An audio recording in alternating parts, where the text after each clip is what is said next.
Please welcome Lori Leibovich back to the stage.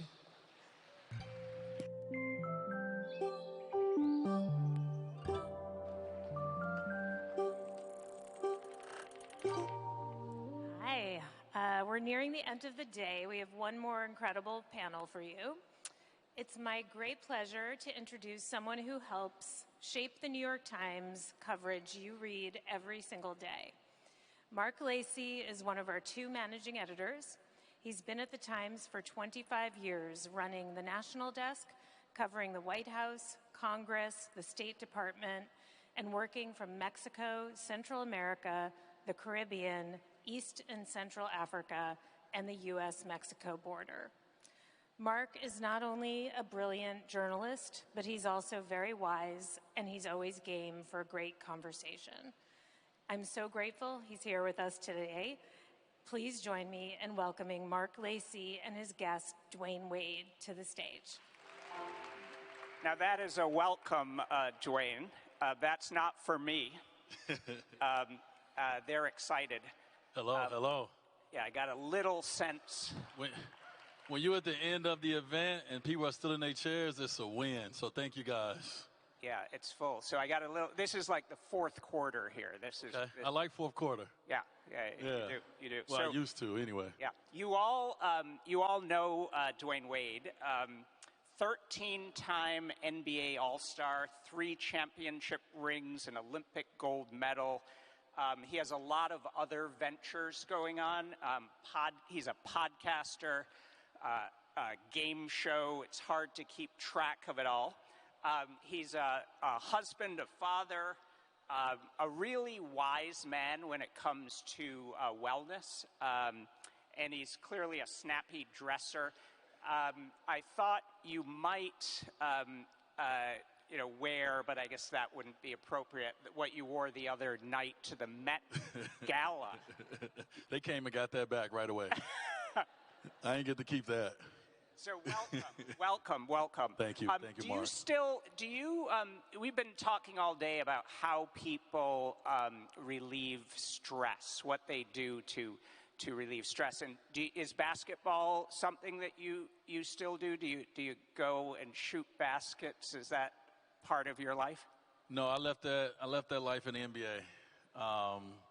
It's just not, like, people would be shocked, I think, that I've retired from the game. I'm even shocked that I don't play it. I thought I would play basketball for the rest of my life. Right? When you're a kid, they say, what do you want to do for the rest? Like, what do you want to do when you grow up? What do you want to do in the rest of your life? I was like, I want to be a basketball player. And at 37, that was it for me. I haven't really played basketball since. I'm not terrible, Marc. I still can get out there and do my thing. Just my knee gonna be a little sore when I get done. But I love the game. I'm always talking to the game. I'm around the game. I just don't have time in my schedule to get to the gym and hoop anymore. You are a retiree, which is kind of a shocking thing. It's one of the things about sports. You retire at a young age, and so you were in your late 30s, yep. Right? LeBron is the oldest player. He's in his early 40s, yeah. Right? Yeah, so what was that like? How tough was that? You're a young man to all of us, but in your sport, you have your body isn't performing like you want. What is that? How difficult was that? Well, no one can prepare you for that. Like I said, you grow up and you playing the game of basketball, you think you're going to play it forever. Especially when you're really good at it, you think you're going to be good forever. You don't supposed to think about the moments that, the injuries and the moments that you may not. And so I didn't, and I worked hard at my career. I tried to get the best out of my 6'4" frame. And then my body started to break down at some point, and you start having surgeries, and that surgery leads to another surgery, and that surgery leads to another surgery. And so, once it got to a point, I came into the N.B.A, Marc, I was bone on bone in my left knee when I got drafted because I had torn my meniscus in college. So When I came in, the doctor told me to only have 5 good years to play the game of basketball. And so thanks you for the Heat for drafting me, but I ended up taking those 5 years and making 16 years out of it. So pain tolerance, very, very high. having great doctors, having great therapists along the way, and just being a little tough. You said something that stayed with me. You said in some ways you're healthier today as an ex-player than you were back when you were a pro athlete. You had trainers, you had a whole team making sure you were ready. Explain, why you would say you're healthier now. Well, I think when you have people doing things for you, you don't know what to do for yourself. And so in retirement, I don't have a whole staff that's at the arena that's, if I come in and I say this hurts or I'm feeling this, they can just give me some pills, give me some medicine, or send me to the doctor. I got to now have the conversations with my primary care personally about what's going on with me. I have to actually know what's going on with me so I can communicate those things. I have to now go to do my MRIs, do my checkups. It's a little different when the team is driving you and dropping you off places and making sure that you need to be somewhere. And so I just know a little bit more about my body now.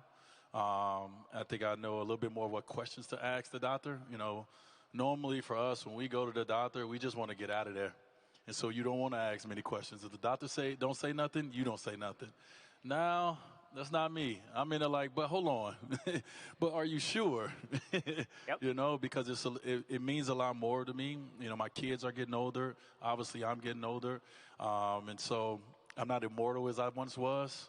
I'm 43 now. I'm not that young 20-year-old that felt like he's going to live and just, be immortal his whole life. And so now you start understanding that, you also, too, you start losing people in your life.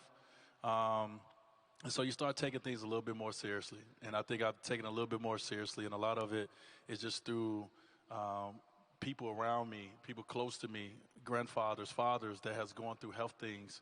And I was like, okay, I got to get better. I got to get better at this, learning about myself. I want to read one line from your memoir that I thought was interesting. It's about basketball and another key role you were balancing during your playing days. And you said, as much as I love the music of the crowd when they're with me, none of that comes close to the thrill of hearing my children call out my most favorite name of all, Daddy. Yeah. So you were actually a single father and a pro basketball player? Yeah, I guess. Yeah, I guess so. I wasn't married. My wife and I were together. We was not married at the time, but I got custody of my kids 15 years ago, roughly about 15 years ago. Zaya's turning 18. She was 3. And so, yeah, I was trying to be very good at my sport, but also, too, trying to now learn how to be the primary care parent at the same time. And so, obviously, you say, how do you do something like that? How can you do something like that? It's all about the village around.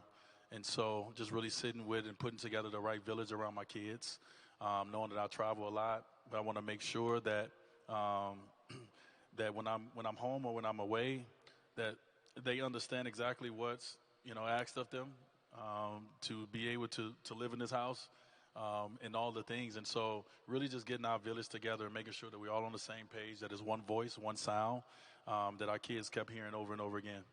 Yep, yeah. I'm also a father, and I hate to tell you this, but when I told my son that I was going to interview you, there was silence at the other end of the line. He's not a basketball fan. He didn't know who I was, huh? Yeah, but here's the good news. Here's the good news. He finally said, "Oh, Zaya's dad," because he follows her on social media. Yeah. So you've now reached the point where your daughter is more famous than you among some folks.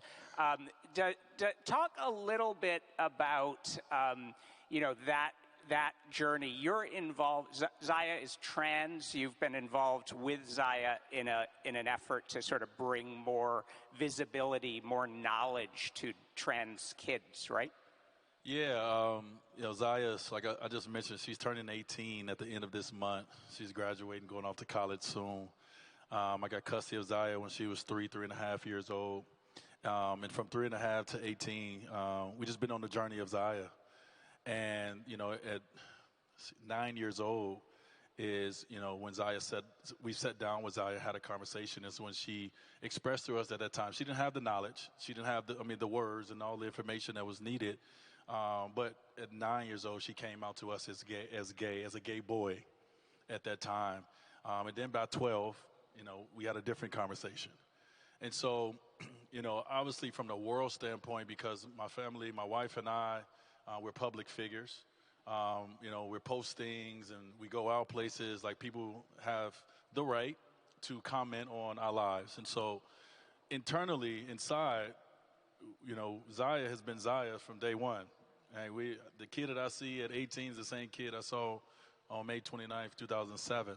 But to the world, it's a total different kid. And so we've had to navigate making sure that we are educating ourselves as parents, as adults, making sure that we are asking questions to our daughter, making sure we are asking questions to our therapist and our doctor, and learning all the verbiage and all the knowledge that we do not know. Zaya has way more knowledge than us. But also, too, then we also have the public side where we're the worst parents in the world for accepting our child, and all the things that people don't know on the outside. And so just kind of navigating both of them from us is our job. But our main job is to make sure that our child is educated, our child is loved, our child has a safe environment, our child understands that she can do anything in this world, that she puts her mind and her efforts to. And so our job is to still be parents in the midst of the loudness on the outside. Even in the world today, in the temperature of the world, we know what we're dealing with. Our job is to make sure within our village that we cover each other and that we do the things that we have to do to make sure we continue to keep, striving. Oh, thank you. There's a lot of discussion, debate, disagreement right now in the political world. Yes. over trans kids, trans athletes. There's people who say that trans girls, trans women should not compete. Are you listening to all of this?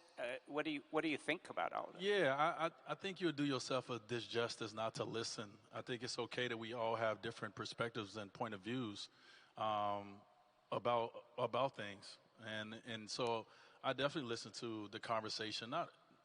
I listen to it doesn't mean that I take it to heart. I'm just not that person. I didn't come from that world. I don't have time to focus on too much of what people are saying, but it is good to educate yourself on the conversation that's out there. Obviously, the conversation around the LGBTQIA plus community is a very loud conversation. And so I definitely listen because I have a responsibility as a father to make sure that my family understands. My wife as well, she makes sure she listens so we can make sure we understand what we need to do. And also, too, in having this microphone, we can scream and yell to the community what we can continue to do together. And so we'll not run away from it at all. My daughter doesn't run away from it at all. But at the end of the day, that doesn't change what tomorrow is and what the day after tomorrow is from the standpoint of the things that we have to do and we need to do and the things she wants to do with her life. And so that's our job. That's our goal. And on the outside, it's loud, but we try to do what we can within our family. My daughter Zaya has started her own foundation, her own charity, her own site called Translatable, where she's building community. She's building a community to have access, to be able to have access to each other, to share stories, even to where to find the doctors that can care for you and take care of you and all these things. And so I have a 17-year-old who's doing that, who's doing the work. I can't worry about what 70-year-olds are doing, out here in this world. You moved from you obviously were a longtime player with the Miami Heat. You were there, then you left, then you went back. There was much joy. Like a relationship. Yeah, it was something. It was something. But you left Florida. And you're now out in California. What was that decision about? You came up in Miami. That state loved you. What was that like to leave? Well, obviously tough. I've done a lot of amazing things in Miami. I go back. I'm loved there. But at the time, my daughter, when I retired, then Zaya was going into 7th grade. And we were trying to find community for her in the different schools that she would attend in Miami, the different, programs and the things that was needed. And we just could not find it in Florida. And at the same time, obviously, the political temperature started to change in Florida as well. And so L.A. was a place that we felt. My wife has spent a lot of time. She went to UCLA. She spent a lot of time in California. L.A. was a place that we felt that our child could grow up grow up in a community that looked like her, in spaces and places that looked like her, especially not just even the trans community, but the black community as well, in trans. It's so many different communities. And so L.A. was the place for us. We were so happy to reach out to Magic Johnson and Cookie Johnson, who were good friends of ours, and kind of asked them questions about, where did EJ go to school? How did they deal with this? And so to be able to have people you can reach out to and to kind of walk you through it for us was very important as, we're moving to another phase in our life. One more question about you as a parent. You talked about how way back when you would leave a blank notebook to one of your, I think it was your Zaire, son. yeah. Zaire, yeah. You'd leave and what's he up to now? He's now a professional player, right? He's played professionally overseas. Yeah. A few times. Yeah, so he was a little kid, and you would leave a blank notebook for him so he could write down his feelings. What was that all about? Where did that idea come from? Well, I think going back to me getting custody, that's hard. That's hard on the kids to separate the kids from either parent, and especially their mother. And so I couldn't even say I understood Zaire. I don't even know if he had the words to be able to express. And so I just said, this is how we would communicate. We would communicate, write your words down. And, every morning I get it, I read it, and I'll write something back. Because it's easier sometimes to express yourself through a pen and a pad than it is verbally. And so at 9 years old, I'm sure he didn't have the words that he can verbally say to his father. And I'm 6'4", I'm 200-some pounds, I'm a little, it's a little intimidating.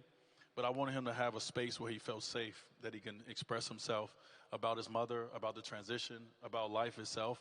And so we just, wrote to each other. And it was good for me to wake up and kind of read, the thoughts and the feelings. And you saw him over the course of time, things that he was concerned about early, you started getting less and less and less as he was writing. That's great. You recently held a wellness retreat. Yes, I did. For men. Tell me what that was all about. Was there meditation, massages? What was going on in this men's wellness retreat? Any men out here been to a wellness retreat? Raise your hand. One? We have one. See, this is exactly why we did it. Yeah. Women, y'all got it figured out. Men, we don't have it figured out. We need to figure it out. And I think one of the things for us was, if you can bring a group of men together and you can all get in one room, no matter where you're from, no matter your political background, no matter your history, no matter where you're from, if we all get together and understand that we all are dealing with similar things, a lot of our journeys and our walks are the same. A lot of our things that we're afraid of are the same.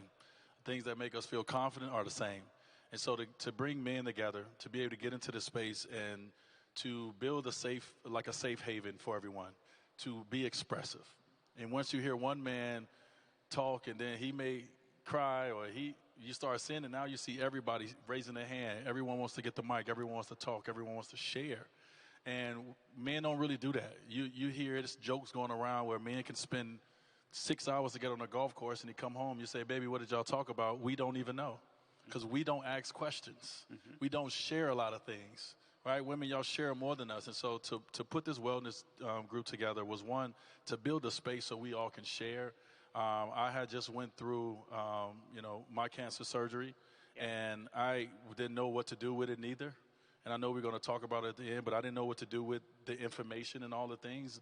And I was a little macho around my house. I didn't share it with my kids, or I wouldn't share it with my wife.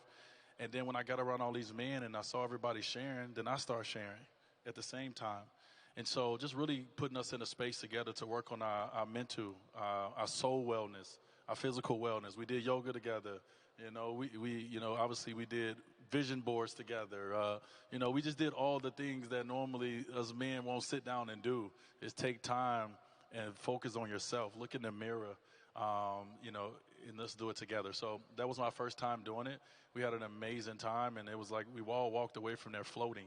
I was walking on clouds once I left there, because I realized I was not alone. And I think a lot of times we feel that we're the only ones going through something or walking with something or dealing with something. And I walked out of the room like, oh no, there's 50 other dudes just like me. We all messed up. If I had known, I would have had you bring your vision board along. You mentioned the cancer surgery. Tell us about the moment you got that diagnosis, and what was that like for you? Young guy, family, great life, and your doctor tells you something like that. What was that like? Yeah, it's obviously scary. When I think about even that journey, my father had prostate cancer. And alone, the discovery of my father going through prostate cancer and being there for him and trying to ask the doctor all the questions, I found out that my granddad had prostate cancer that he eventually passed away from. I don't know about you guys, but in my family and in my community, we don't share a lot of things about our health history. And so a lot of things that I did not know about, the men in my family, what they've dealt with. And so because of that, I decided at 40 years old, I was like, all right, let me go look at my body. Let me go do the whole thing. Let me see, what's going on. But also, too, going in and talking to my primary care about, hey, my father's dealing with this at this age. I want to do the blood test. I want to do everything to check my PSA levels to see where I am at 40 years old, right? I went in with those kind of questions.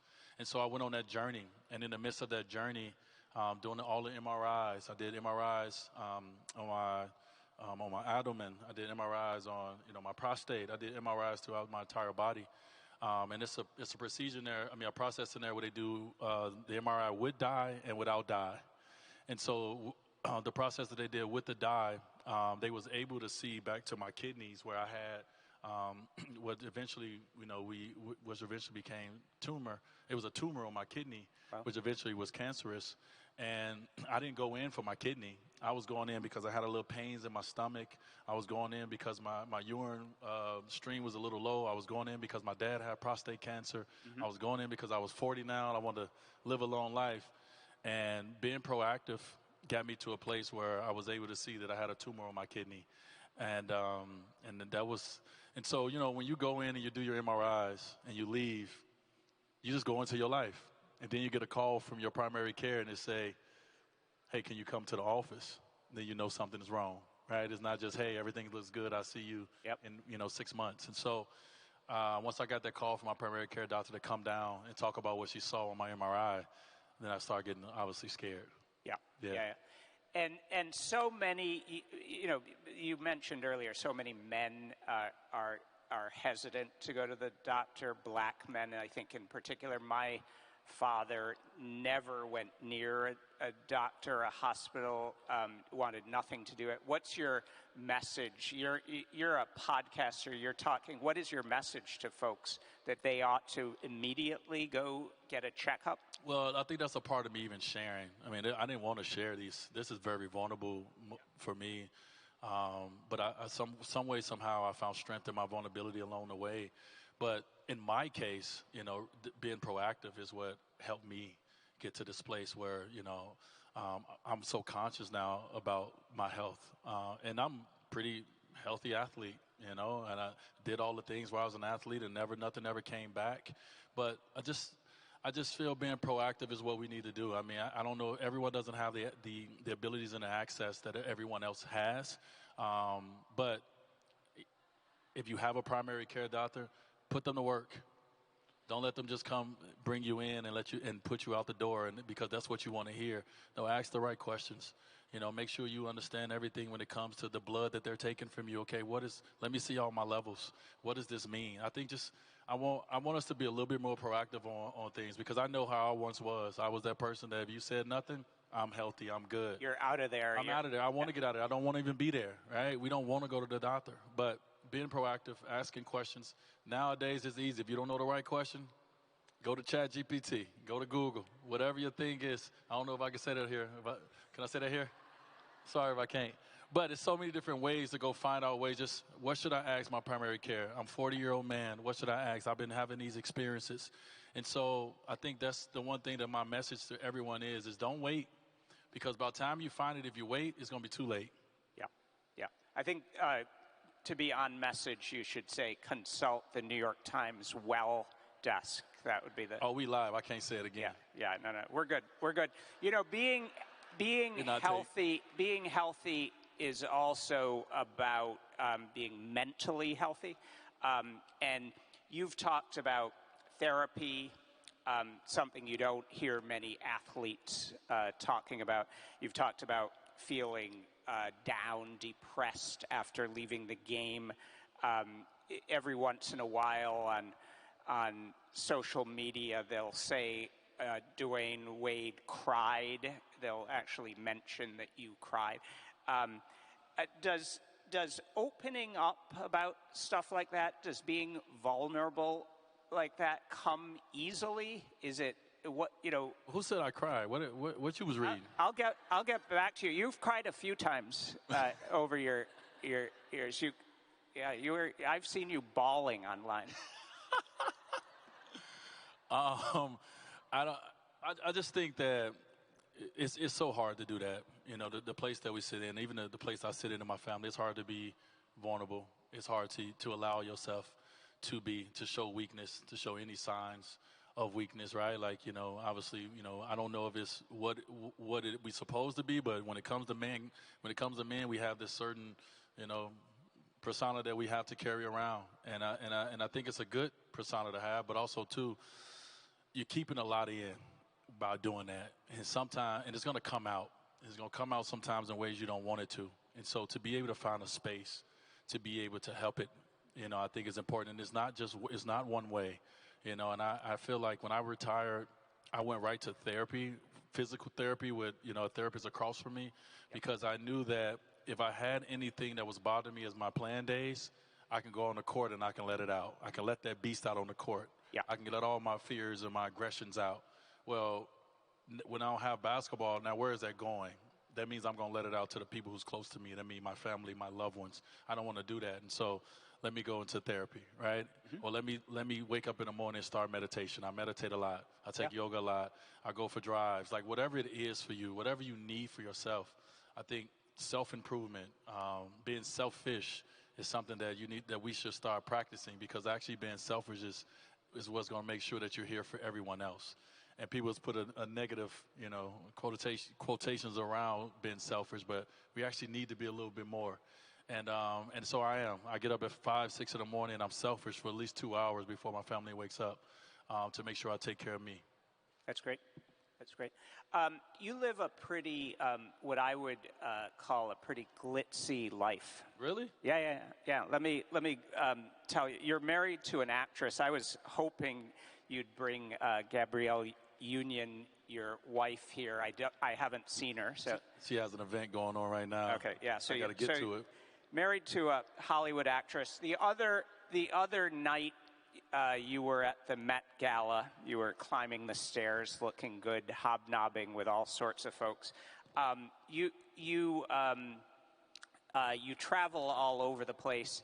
You were just on SNL. You're living a pretty good life. You've talked in your memoir about having a childhood where you didn't have a lot, right? Where your future was not guaranteed. Do you appreciate, you think, more what you have because of where what life was like when you were a little kid? The easy answer is yes. But I think just taking it a step further, I just appreciate every day. That's what I have. You know, growing up as a kid in the inner city of Chicago, that was my circumstances. That's the circumstances that the big guy put me in. But obviously, it was a reason I was there. But for me, it's about I'm just trying to win every day, and I'm trying to be the best version of myself from the next day to the next day. And that's kind of what I focus on. I know what being that kid growing up in the city of Chicago, the way I grew up, I know it helped me get here. But it's not the thing that's going to keep me here. The thing that's going to keep me here is what I focus on daily, what I feed myself daily to make sure that I stay here. And so that's kind of how I approach my life.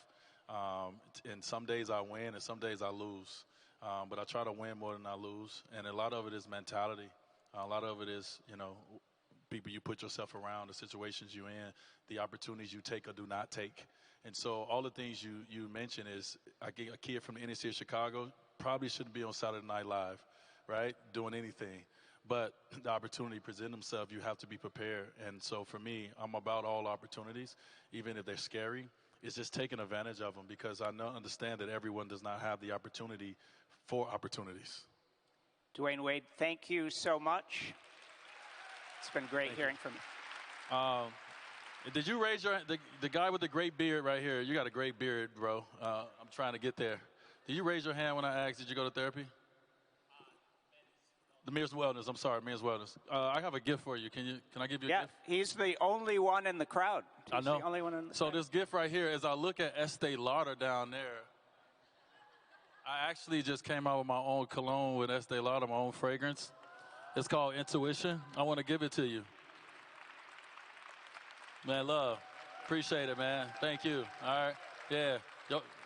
Whoever is at home, they're going to love that. Go ahead and spray that before you get in the door. Thank you guys so much. Appreciate it. Dwayne Wade, everyone. Thank you.